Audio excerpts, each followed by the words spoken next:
na kanale i dzisiaj pokażę wam jak dzisiaj pokażę wam jak zrobić jedną rzecz, czyli przyspieszyć, chodzi o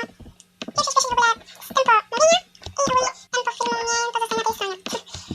Tempo filmu, to test, więc tak, piszemy sobie opis, no po prostu tworzymy sobie jakiś tam byle jaki film,